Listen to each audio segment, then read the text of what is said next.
ஆனா இப்படி நடக்கும்னு நாங்க எதிர்பார்க்கவே இல்லைங்க. ஃப்ரெண்ட்ஸ் என்னாச்சுன்னா டே 11 விளாக் பார்க்கலாமா வாங்க. அன்னைக்கு நைட்டு தோட்டத்திலே தூங்கிட்டோம். ஒரு 6 மணி போலயே சூரியன் வந்து எங்களை எழுப்பி விட்டுட்டு அப்புறம் பல்லு விளக்கிட்டு மூஞ்சிலாம் கழுவிட்டு ஒர்க் பண்ண ஸ்டார்ட் பண்ணிட்டோம். கிட்டத்தட்ட இந்த வேலை எல்லாத்தையும் முடிக்கிறதுக்கு வந்து 1 மணி ஆயிட்டு. அப்புறம் காலையில சாப்பாடே இப்பதான் சாப்பிட போறோம். ஆனா அவ்வளவு வேலை செஞ்சுட்டு இந்த அழகான இயற்கை காட்சியில இருந்து சாப்பிடுற ஒரு அழகு இருக்கு. சத்தியமா சொர்க்கத்துலயும் இது கிடைக்குமா கேட்டா கண்டிப்பா தெரியல. அப்புறம் அங்க இருந்து நேரா சந்தைக்கு வந்தோம். இங்க நடந்த சம்பவத்தை மட்டும் கேளுங்க.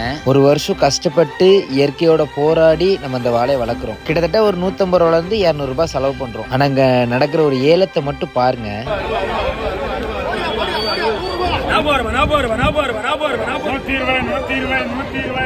இதான் இங்க நடக்கிற ஒரு பெரிய விஷயமே. ஏன்னா ஒரு வருஷம் கஷ்டப்பட்டு அவன் பயிரை வளர்த்து கொண்டு வரான அவனுக்கு லாபம் அப்படிங்கிற ஒண்ணு கூட வந்து கொடுக்க வேண்டாம். ஒரு பழத்தையே 20 ரூபாய்க்கு விற்கிற இந்த காலத்துல ஒரு தாருக்கு 60 ரூபாய் தாராங்க அப்படின்னா எங்களை பார்த்து அவங்களுக்கே சிரிப்பா வருது இல்ல. சரி ஓகே அதெல்லாம் விடுங்க. இதெல்லாம் மாத்தணும் அப்படிங்கறதுக்காண்டிலாம் நான் சொல்லல.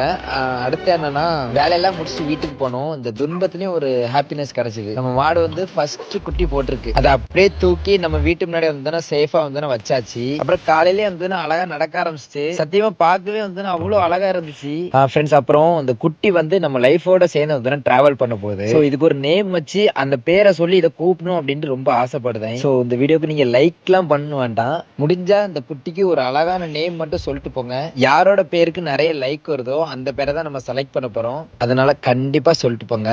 பாய்.